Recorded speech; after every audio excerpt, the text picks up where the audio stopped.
नमस्कार, मैं हूं आशुतोष और आप देख रहे हैं सत्यहिंदी.com। सत्यहिंदी.com के खास कार्यक्रम आशुतोष की बात में आपका स्वागत है। आप सबको मालूम है कि 4 राज्य और एक यूनियन टेरिटरी यानी बंगाल, असम, तमिलनाडु, केरला और साथ ही साथ पुडुचेरी के चुनाव का ऐलान हो चुका है।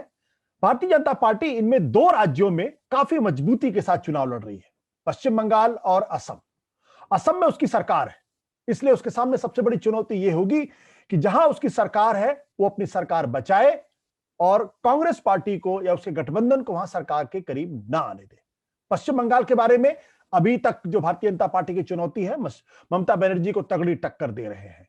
लेकिन तमिलनाडु, केरल और पुडुचेरी ये 3 वो राज्य है जहां पर भारतीय जनता पार्टी एक मार्जिनल प्लेयर की तरीके से काम कर रही है।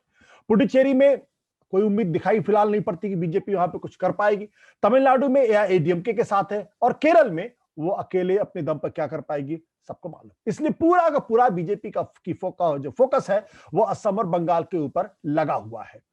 लेकिन आज हम बातचीत करेंगे असम के ऊपर। असम जहां भारतीय जनता पार्टी एक बहुत बड़ी ताकत के तौर पर उभरी, पिछली बार सरकार बनाई और उसके बहाने जो नॉर्थ ईस्ट का था रास्ता था वो उसके लिए खुला। अब सवाल ये उठता है कि क्या असम में 5 साल की इनकम्बेंसी के बावजूद भी भारतीय जनता पार्टी अपनी सरकार बचा सकती है या 15 साल उसके पहले लगातार शासन में रहने वाली कांग्रेस पार्टी कमबैक कर सकती है। एक खास बात यह है कि इस बार अजमल की एआईयूडीएफ जो पार्टी है जिसका 13% के आसपास वोट शेयर है, उसके और कांग्रेस के बीच में एक गठबंधन है और कुछ अन्य छोटी पार्टियां भी फिलहाल इस गठबंधन में साथ आती दिखाई पड़ रही हैं। यानी गठबंधन पहले मजबूत करके कांग्रेस ने अपनी स्थिति मजबूत की है। लेकिन एक दूसरी बात भी है, तरुण गोगोई जो उनके सबसे बड़े नेता थे वो फिलहाल इस वक्त नहीं है, उनका देहांत हो गया है, उनके बेटे हैं। तो क्या कुछ हो सकता है, इस बात करेंगे यशवंत देशमुख से। देश के जाने माने सफोलॉजिस्ट हैं, चुनाव विशेषज्ञ हैं और चुनाव की ट्रैकिंग भी लगातार करते हैं। यशवंत, आपका बहुत बहुत स्वागत है। सबसे पहले हमारे दर्शकों को बताइए कि भाई इस वक्त असम के हाल क्या है, क्या वहां भारतीय जनता पार्टी अपनी सरकार बचा सकती है? जो जो हमारे आज के आंकड़े हैं उसके हिसाब से फिलहाल तो ये लग रहा है कि मुकाबला बहुत ज्यादा कांटे का होगा, लेकिन बीजेपी को एज है आशुतोष। और हम लोग रोज ही ट्रैक कर रहे हैं इसको। और आपको पता है कि पिछली बार जब हमने 1 महीने पहले अपना ओपिनियन पोल दिया था तो उसमें लगभग 42-43% के आसपास एनडीए का वोट था, 30% के आसपास कांग्रेस का और 13% के आसपास एआईयूडीएफ का। तो अगर आप उनके अलायंस, जिस दिन हमारा पोल आया था पिछले महीने, उसके 2-3 दिन के अंदर ही उनका अलायंस डिक्लेयर हुआ और अभी कल जब परसों हमारा जब पोल के नंबर आए हैं तो उसमें वोट शेयर लगभग बराबरी का दिख रहा है। और वो स्वाभाविक सी बात है, अरिथमेटिक है, क्योंकि एआईयूडीएफ का वोट अगर आप कांग्रेस के वोट में जोड़ दें तो वो भी 42-43% के वोट बैंक के आसपास पहुंच जाते हैं। मजेदार बात यह है कि अगर इस वोट बैंक को आप 5 साल पहले वाले चुनाव पे भी लगाएं तो आप पाएंगे कि उस समय पर भी एआईयूडीएफ और कांग्रेस का वोट एक्चुअली एनडीए से ज्यादा था। ये बड़ी फनी चीज है। तो ये अरिथमेटिक के हिसाब से निस्संदेह लगेगा कि राज्य में आपको की बहुत कांटे का टक्कर है और बिल्कुल एक एक वोट पे बराबरी पे 43% के आसपास दोनों लड़ रहे हैं। लेकिन अगर आप इसको रीजनल उस पर समझना चाहें आशुतोष तो थोड़ा सा मामला अलग स्पष्टता के साथ में आएगा।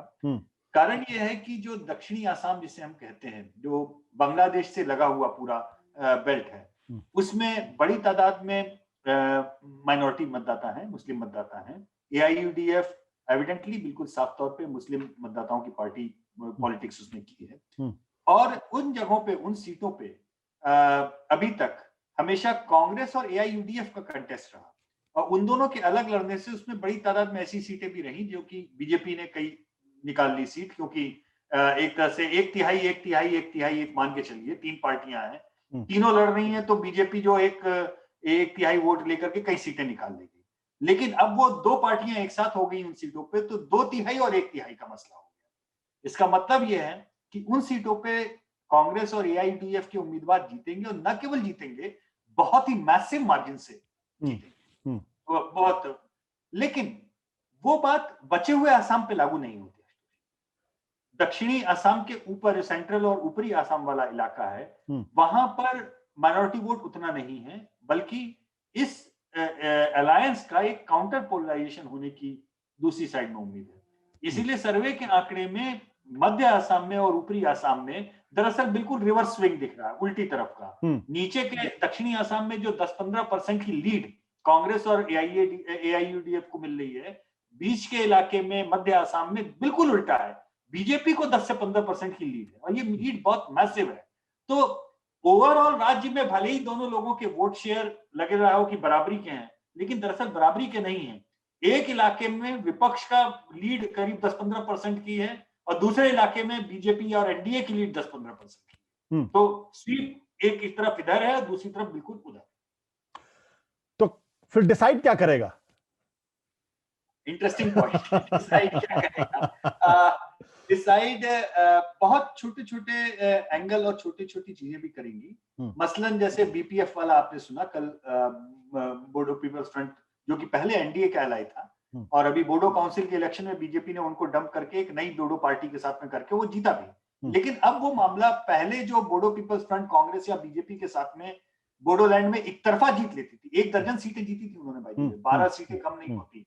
अब वो 12 सीटों की लड़ाई 6-6 की बराबरी की होगी, लेकिन वो 6 सीटें इंपॉर्टेंट है। अब लोग कहेंगे कि इतना छोटा छोटा कैलकुलेट क्यों कर रहे हो यशवंत आप, लेकिन सच्चाई ये है कि जहां टच एंड गो होगा वहां वो 6 सीट भी बीजेपी के खाते से जानी मायने रखेंगी।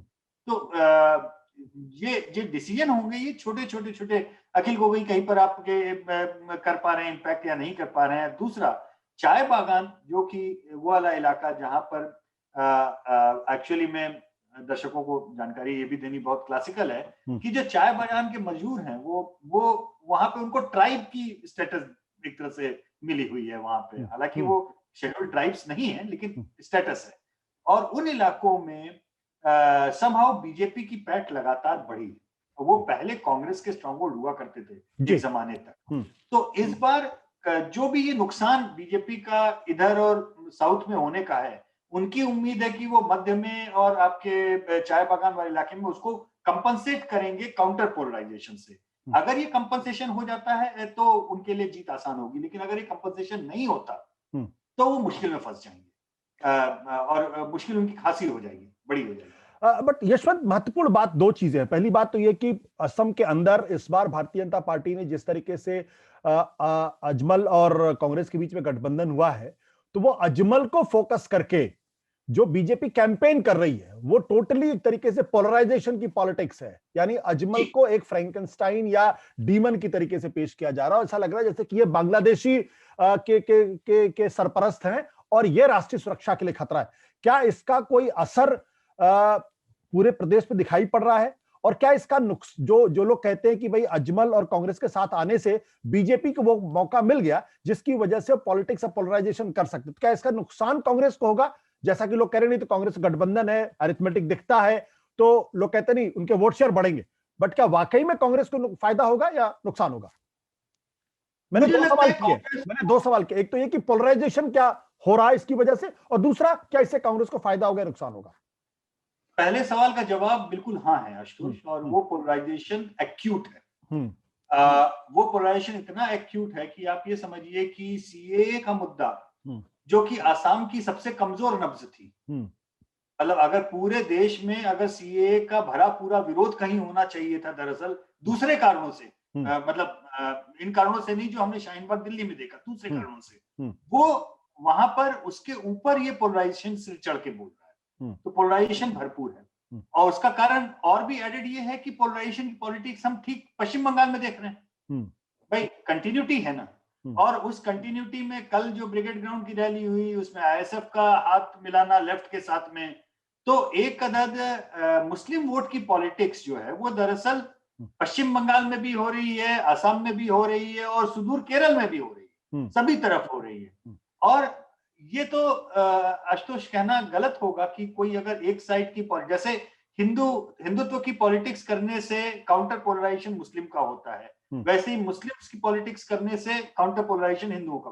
कम्युनल पोलराइजेशन 2 ध्रुव हैं, होते हैं, सारी पार्टियां उसमें हाथ धो रही हैं और उसका असर दिख रहा है। आई थिंक अगर मैं गलत नहीं कहूंगा, मैं आपने और हमने 90 का शुरुआती दशक भी देखा है, 91 का चुनाव भी देखा, 96 का भी देखा, और बीच में यूपी के भी इलेक्शन देखे हैं। लेकिन मैं लखनऊ में रहने के बावजूद भी मैं कह सकता हूं कि मैंने 89 और 91 के भी चुनाव में इतना घनघोर पोलराइजेशन जो था वो भी इस तरीके के लेवल का नहीं था। मुझे लगता है कि वो पोलराइजेशन कैंपेन और उसका ज्यादा था। ये पोलराइजेशन जैसे घर घर में घुस गया, मतलब अब मेरी बात समझ रहे हैं? ये पोलराइजेशन अब ऐसा है जिसको पॉलिटिकल पार्टीज कैंपेन नहीं कर रही है। ये पोलराइजेशन अब ऐसा कुछ दिख रहा है जिसे वोटर कैंपेन कर रहा है। सो ये दोनों में अंतर है। उस पोलराइजेशन की पॉलिटिक्स, अयोध्या के पोलराइजेशन की पॉलिटिक्स के बावजूद जब नेतृत्व परिवर्तन की बात 91-89 के और उसमें वोट की जब बात आ रही थी तो उसमें अटल जी का चेहरा भी दिखता था। मतलब उस पोलराइजेशन के साथ में एक एजेंडा और भी एक मॉडरेट चेहरे का और गवर्नेंस का चलता था। अभी वाला जो पोलराइजेशन है इसमें गवर्नेंस कहीं है ही नहीं, जो है वो पोलराइज है दोनों साइड से। मैं इसके लिए कोई एक पार्टी नहीं कहूंगा, दोनों साइड से। तो ये जो कांग्रेस पार्टी ने अजमल के साथ अलायंस किया है, इससे कांग्रेस को नुकसान होगा या फायदा होगा? अगर मतलब मैं ये नहीं कहूंगा कि ये गलत किया था, बहुत सोच के गलत किया, क्योंकि अगर गोगोई साहब जिंदा होते तो यकीन मानिए इस अलायंस के साथ में वो खींच लेगा तरुण गोगोई कांग्रेस को। क्योंकि तरुण गोगोई जो है वो अपने चेहरे के साथ में बहुत सारे लोगों को, मॉडरेट लोगों को भी साथ में ले जाते और वो एआईयूडीएफ के अलायंस को ये समझाने में कामयाब हो जाते लोगों को कि हम बीजेपी को नहीं जीतने देना चाहते हैं, इसलिए हमारे लिए करना जरूरी है। लेकिन तरुण गोगोई की एब्सेंस के कारण कांग्रेस अपने आप को एक्सप्लेन नहीं कर पाएगी और वो एक्सप्लेनेशन का अभाव जो है, वो समझाने न समझा पाने का जो अभाव है, वो मध्य असम में और बाकी इलाकों में जो काउंटर पोलराइजेशन करेगा उसका सीधा फायदा बीजेपी को मिलेगा। बट यशवंत, एक चीज और भी है, क्योंकि पिछले साल जो सबसे ज्यादा आंदोलित प्रदेश था वो असम था और उसका कारण था सीए एनआरसी, और वहां पे काफी आंदोलन भी हुआ जिसकी वजह से असम गण परिषद ने बीच में छोड़ने का भी फैसला किया, फिर दोबारा जुड़ गए। उस आंदोलन का कोई असर इस चुनाव में दिखाई नहीं पड़ रहा है क्या? नहीं दिख रहा है ज्यादा। यही मैं, क्योंकि अगर देखिए दिखना, अगर उस आंदोलन का असर दिखता तो चीफ मिनिस्टर की रेटिंग बिल्कुल रसातल में हो जानी चाहिए थी। अगर उसका असर दिखता तो प्रधानमंत्री की रेटिंग रसातल हो जानी चाहिए थी, वो जो नहीं हो रही। उन दोनों की रेटिंग है ये। इतना ही नहीं, तरुण गोगोई जी की एब्सेंस का असर ये हुआ है कि मुख्यमंत्री के प्रश्न का, जब हम प्रश्न पूछते हैं मुख्यमंत्री के चॉइस की, तो नंबर 1 पे मुख्यमंत्री हैं अभी जो बीजेपी के, और नंबर 2 पे वहां पे नाम हेमंत बिस्व शर्मा का आता है, वो भी बीजेपी के हैं। कहने का मतलब ये है कि अगर टॉप 2 लीडर आपके बीजेपी के कैंप से अगर पब्लिक ओपिनियन में आ रहे हैं और मेन अपोजिशन का नाम नंबर 3 जा रहा है, मतलब ऑब्वियस सी बात है, क्योंकि गौरव गोगोई अभी छोटे हैं, अपने पिता के जगह को भरने के लिहाज से भी उनको समय लगेगा। हालांकि वो उभरा है, उनका नाम नंबर 3 पे आना भी छोटी बात नहीं है, लेकिन गैप बहुत बड़ा है। अगर आप वो देखें तो वैसा ही है जैसा ममता बनर्जी और नंबर 2 का गैप पश्चिम बंगाल में। जैसा ममता बनर्जी की चीफ मिनिस्टर के लिए पूछते हैं तो 50% लोग वेस्ट बंगाल में ममता बनर्जी का नाम लेते हैं, और दूसरे नंबर के जो कैंडिडेट हैं वो 20-22% पे आते हैं। इसका ठीक उल्टा आप देखेंगे तो असम में दिखेगा।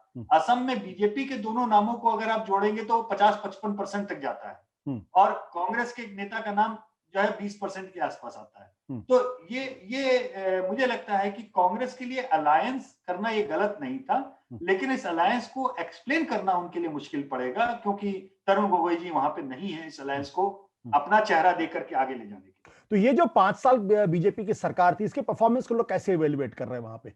क्या क्योंकि बहुत सक्सेसफुल गवर्नमेंट ऐसा नहीं कहा जा सकता। मेरे ख्याल से पॉलिटिकल मैनेजमेंट उनका ज्यादा बेहतर था, आशुतोष, इतना ही कह सकूंगा। गवर्नेंस के ऊपर तो बहुत ज्यादा नहीं कुछ कहा जा सकता, क्योंकि 15 साल की, ये मत भूलिए कि 15 साल की इनकम्बेंसी के बाद में कांग्रेस हारी थी वहां। तरुण गोगोई ने back to back Sheila Dikshit ji की तरह से 15 साल कांग्रेस की सरकार चलाई, और 15 साल की इनकम्बेंसी के बाद में जब चीजें भरभरा के गिरती हैं और उसमें नेता से ज्यादा सिटिंग एमएलएस की गलतियां होती हैं, क्योंकि लोग वेव में जीतते हैं, काम नहीं करते एमपी और एमएलए, तो उनके अगेंस्ट का गुस्सा सीएम और पीएम के ऊपर जाके निकलने लगता है। मुझे लगता है कि वो जो अभी जो नेगेटिविटी वो थी लोअर लेवल पे, माइक्रो लेवल पे काम ना करने की, उसका लाभ इनको 5 साल में मिला है कि सरकार बहुत अच्छी ना भी चली हो तो भी अभी तक वो इतना नीचे का बेंच था उस इनकम्बेंसी का कि अभी उसके अगेंस्ट में, इन लोगों के अगेंस्ट में वैसी इनकम्बेंसी शायद तैयार नहीं हुई। अगर हुई भी होगी तो दरअसल उस एंटी इनकम्बेंसी सेंटीमेंट को कम्युनल पोलराइजेशन ओवरलैप कर रहा है। कम्युनल पोलराइजेशन हो, ये कम्युनल पोलराइजेशन अगर अजमल के साथ कांग्रेस गठबंधन नहीं करती तब भी होता? नहीं, मुझे लगता है कि शायद वो नहीं होता, लेकिन तब कांग्रेस के सामने खतरा ये होता कि शायद तरुण जी के अभाव में, मतलब वो ना इधर के होते ना उधर के होते। कहने का तात्पर्य ये है कि वो दक्षिणी आसाम में भी मार खाते और सेंट्रल आसाम में केवल लीडरशिप न होने के कारण मार खाते। तो ये उनके लिए थोड़ा कठिन समय है अभी कांग्रेस के लिए। अगर इस कठिन समय में भी लोकल मुद्दों और इन पुराने स्ट्रक्चर के साथ में कैंपेन करते हुए अगर वो इस चुनाव को कड़ा बराबरी का बनाने में कामयाब हो जाते हैं तो ये कांग्रेस के लिए बहुत बड़ी बात होगी। कांग्रेस के लिए बड़ी बात। आप सबसे बड़ा मुद्दा क्या है आज की तारीख में असम में? बेरोजगारी। ये बड़ा क्लासिकल है कि पूरे देश में सभी जगहों पे जितने भी राज्य हैं उसमें केवल तमिलनाडु में मैंने देखा कि किसानों से जुड़े मुद्दे ज्यादा बड़े हुए। आसाम केरल में कोविड को बड़ा मुद्दा माना गया और कोविड का मुद्दा पॉजिटिव काम किया वहां पर सीपीएम के लिए, इस समय वर्तमान मुख्यमंत्री के लिए, तो वो एक बड़ा मुद्दा है। लेकिन पश्चिम बंगाल और आसाम इन दोनों ही जगहों पे बेरोजगारी ये बहुत बड़ा मुद्दा है। अब ये बेरोजगारी का मुद्दा किसके पक्ष में और किसके विपक्ष में काम करेगा ये कहना थोड़ा सा मुश्किल होता है, क्योंकि ये बड़ा डाइसी किस्म का मुद्दा है। कहने के लिए लोग बोलते हैं, कभी राज्य सरकार को दोषी ठहराते हैं, कभी केंद्र सरकार को दोषी ठहराते हैं, कई बार एस्पायरेशन में वोट देते हैं। बेरोजगारों का मुद्दा बहुत बड़ा होता है, लेकिन अगर उन्हें एस्पायरेशन होता है कि फलाना व्यक्ति कैंपेन कर रहा है और हमें, आपने देखा बिहार में किस तरह से बेरोजगारी का मुद्दा बनाता हो तेजस्वी यादव ने जो कैंपेन में जान फूकी वो केवल और केवल बेरोजगारी के मुद्दे पे और नौकरी के आश्वासन पे फूकी। मतलब जो लास्ट में एकदम लगा कि मामला बराबरी पे आ गया और तेजस्वी निकाल भी सकते हैं, और खुदा ना खास्ता अगर उन्होंने कहीं कांग्रेस को 70 सीट देने की बेवकूफी नहीं की होती, सपोज कीजिए कांग्रेस 40 में लड़ता और 30 सीट तेजस्वी और लड़ गए होते, तो बिहार तो पलट गया था और बेरोजगारी के मुद्दे पे पलटा था। तो बेरोजगारी का मुद्दा है, बहुत बड़ा है, इससे कोई इनकार नहीं किया जा सकता। अगर ऐसा है तो जैसे जैसे कैंपेन हीट अप करेगा, जैसे जैसे कैंपेन बढ़ेगा और अगर कांग्रेस ने अगर उसको मुद्दा बनाने की कोशिश की और बना लिया तो बीजेपी के लिए मुश्किल हो सकती है। बिल्कुल हो सकती है, लेकिन कांग्रेस उसको मुद्दा बना पाएगी, इसमें थोड़ा सा मुझे अभी दिक्कत ये लग रही है कि जैसे जो एआईयूडीएफ के साथ में जो यशवंत, मैं सवाल इसलिए करूंगा कि आपने जो बिहार का जिक्र किया, क्योंकि जब बिहार के चुनाव का ऐलान हुआ था उस वक्त यह माना जा रहा था कि केक वॉक है और यह माना जा रहा था कि नीतीश और मोदी की जो कॉम्बिनेशन है आराम से जीत जाएगा। तेजस्वी कहीं नहीं थे, लेकिन चुनाव के 10 दिन पहले जैसे ही उन्होंने 10 करोड़ रोजगार की बात, 10 लाख रोजगार की बात की, उसके फौरन बाद कैंपेन उठ खड़ा हो गया और दिक्कत आ गई। इसलिए मैं कह रहा हूं कि अगर असम में अगर बेरोजगारी बड़ा मुद्दा है, अगर कांग्रेस ने उसको ठीक से बनाने की कोशिश किया, बना लिया, तो प्रॉब्लम होगी। बिल्कुल, और बनाना भी चाहिए था, लेकिन ये एट द 11th आवर की बात नहीं है आशुतोष।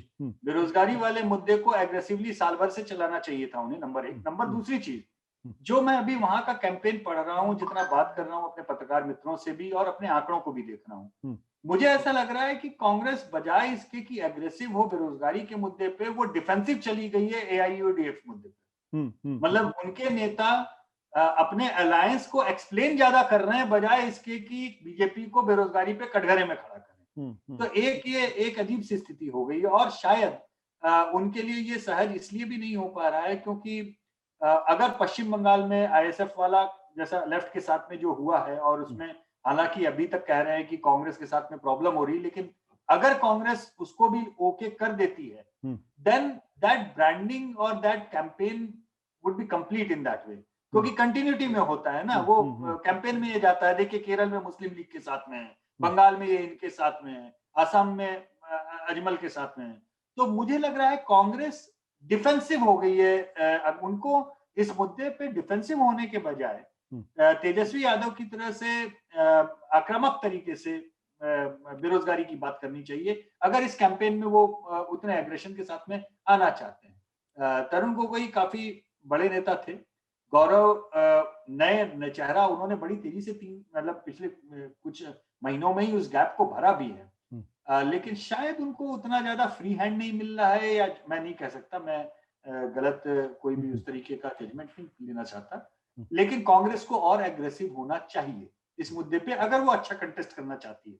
बिल्कुल यशवंत, मुझे लगता है अभी चुनाव में अभी है टाइम थोड़ा सा, और अभी कैंपेन दोनों तरफ से शुरू एक तरीके से नहीं हुआ, फॉर्मल तरीके से। अगर हुआ होगा तो ये दिखाई पड़ेगा आखिर किसका पलड़ा तो भारी है होगा, ही अभी, किसका मतलब पार। हम लोग आज 1 मार्च में है, 27 मार्च को उनकी पहली पोलिंग होनी है। जी 4 हफ्ते बहुत होते हैं।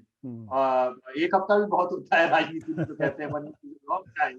और कंटेस्ट अच्छा होगा, लेकिन केवल आपके दर्शकों को मैं इस बात के लिए एक सलाह ये जरूर देना चाहूंगा कि जब ओपिनियन पोल या उन सब में जब वोट शेयर देखें कि कांग्रेस के और बीजेपी के वोट शेयर असम में बराबर है, तो उससे भ्रमित न हो। जिसका भी पोल देख रहे हैं उनसे ये मांगे, पूछे या पत्रकार से सीटें पूछें, कितनी है, थोड़ा सा उत्तर मतलब मध्य आसाम और दक्षिण आसाम का अलग अलग। तो जो बात हम आपको समझाना चाह रहे हैं वो समझ में आ जाएगा। अदरवाइज बराबरी के वोट शेयर में ऐसा लगेगा कि मामला बराबरी का है, जो कि ऐसा है नहीं। बिल्कुल यशवंत, बहुत बहुत शुक्रिया हमसे बातचीत करना। Thank you so much. शुक्रिया। सत्य हिंदी का ऐप डाउनलोड करें गूगल प्ले स्टोर पर।